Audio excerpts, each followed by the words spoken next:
Goeiemôre.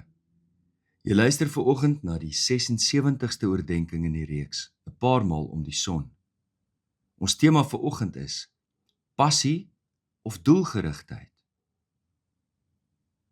Berkeley professor Morten Hansen het gewonder watter menslike motiveringsstelsel die grootste impak het op mense se werk. Is dit passie of doelgerigtheid? In Engels, passion or purpose. Passie is die gevoel van opgewondenheid of entoesiasme omtrent jou werk. Doelgerigtheid is die oortuiging dat jou werk 'n groter verskil maak in hierdie wêreld. Met ander woorde, dat dit betekenis het en 'n betekenis groter as my eie lewe. Morten het werknemers in verskillende groepe gedeel op grond van die skaal waarop hulle gemeet het in passie of doelgerigtheid. Daar was natuurlik mense wat laag in passie was en laag in doelgerigtheid. Dan was daar 'n groep wat hoog gemeet het in beide passie en doelgerigtheid. Dis nie moeilik om te raai watter van hierdie werknemers die hoogste geag is deur hulle werkgewers nie.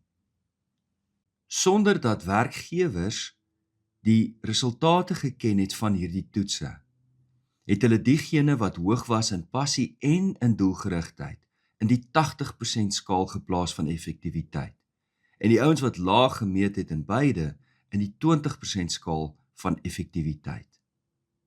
Dus, as jy beide passievol is oor jou werk en die gevoel dat dit betekenis dra, is jy baie meer produktief as enigiemand anders wat saam met jou werk.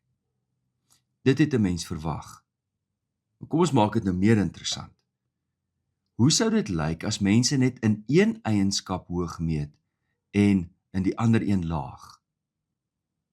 Hoe sou mense vaar wat hoog meet in passie en laag in doelgerigtheid? Of hoog in doelgerigtheid, maar laag in passie?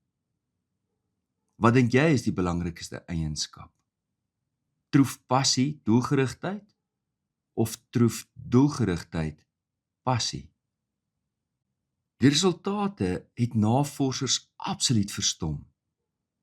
Mense wat passievol is oor hulle werk, wat groot opgewondenheid toon oor dit wat hulle doen, maar wat nie ook leef met 'n diepere sin van doel nie, het nie noodwendig baie beter gevaar in hulle werk nie. Klein bietjie beter as die wat niks gehad het nie.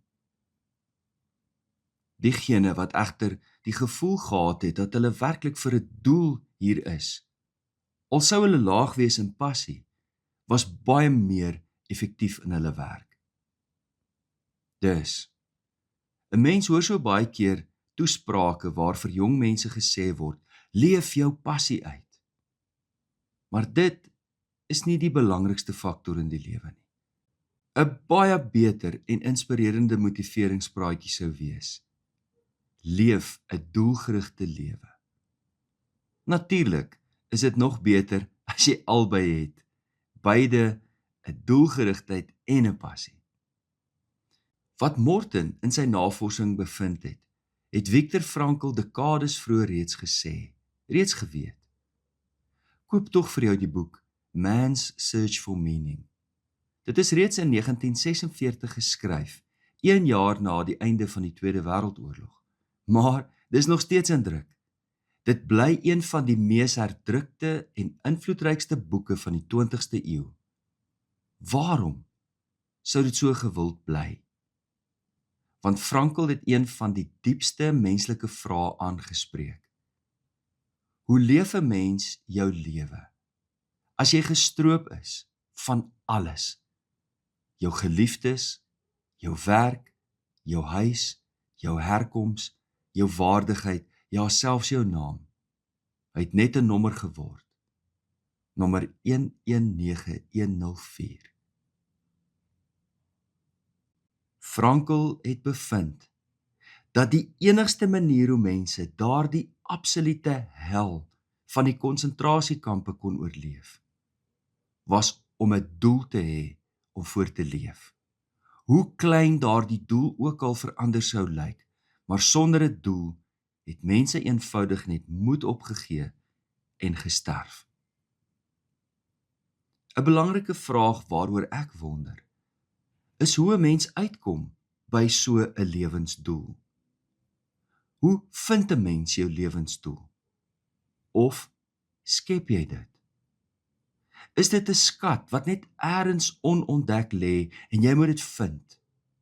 En as jy verdwaal en dit nie vind nie, wel, dan is jou dae getel. Of is die doel van die lewe ook iets wat 'n mens skep? Soms ontdek jy dit, maar dis ook iets wat jy skep en kultiveer, meer as om dit net te vind. Die navorsing wys vir ons dat lewensdoel en doelgerigtheid iets is wat 'n mens kan kultiveer en kan skep, nie net kan vind nie. In een studie is 32 lewensredders opgedeel in 2 groepe. Die eerste groep kan ons die persoonlike voordeelgroep noem, en die tweede groep die betekenisgroep. Vir die persoonlike voordeelgroep is daar 4 stories gegee om te lees. En die inhoud van al 4 stories was, wat sou hulle daarby baat om lewensredders te wees? Hoe dit hulle verder op hulle lewenspad sou help met die vaardighede wat hulle daar aanleer. Met ander woorde, hoe hulle daarby sou baat. Die tweede groep, die betekenisgroep, het 4 verhale gelees van lewensredders se dapper optrede om drenkelinge se lewens te red. Hulle verhale het nie gegaan oor hoe hulle self daarby gebaat het nie, maar hoe hulle ander mense se lewens kon red. In die dae wat hierop gevolg het, is die 2 groepe versoek om hulle self aan te meld vir vrywillige diens. Met ander woorde, in watter mate sou hulle bereid wees om langer te werk sonder betaling? Die betekenisgroep, wat die verhale gelees het van dapperheid en ander mense se lewens te red, het vrywillig vir 43% meer ure aangemeld as die groep wat verhale gelees het van hoe hulle huidige werk hulle self sou bevoordeel.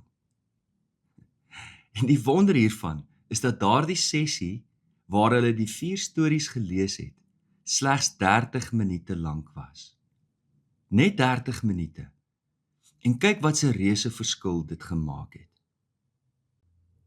As jy dus die eienaar is van 'n maatskappy of die bestuurder van 'n afdeling, hoe kan jy hierdie inligting gebruik om vir mense 'n diepere betekenis te gee of te laat ontdek of te laat vind in hulle werk? Hierdie inligting is 'n sleutel vir geweldige belangrike deure in ons lewens.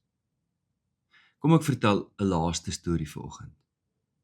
Die navorsers Amy Wroniewski het onderhoude gevoer met skoonmakers by hospitale. Nou kom ons wees eerlik. Nie baie van ons het die ambisie om 'n skoonmaker te wees wat vloere vee en mop, veral nie by hospitale nie. Dit is darem maar enorme vloere en die badkamers daarby. Dis nie iets wat baie van ons sal motiveer nie.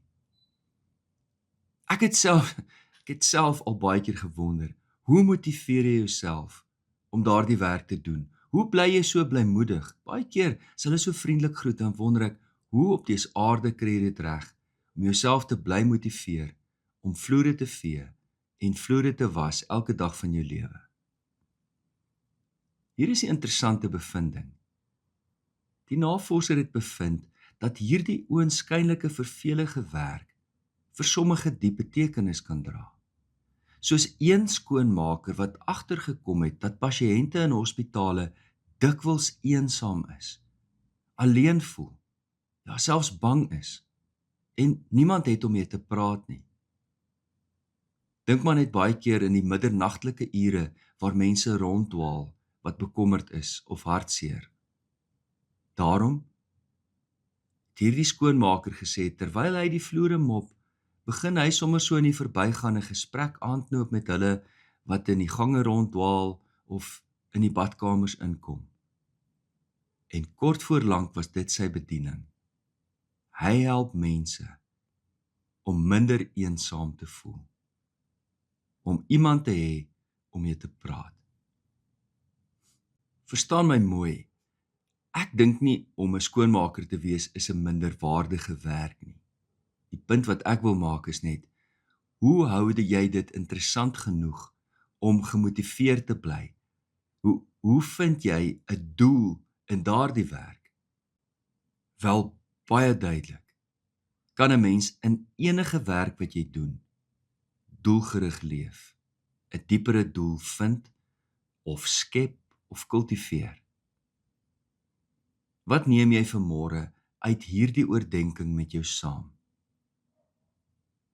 Wat het jy geleer oor passie en 'n doelgerigte lewe?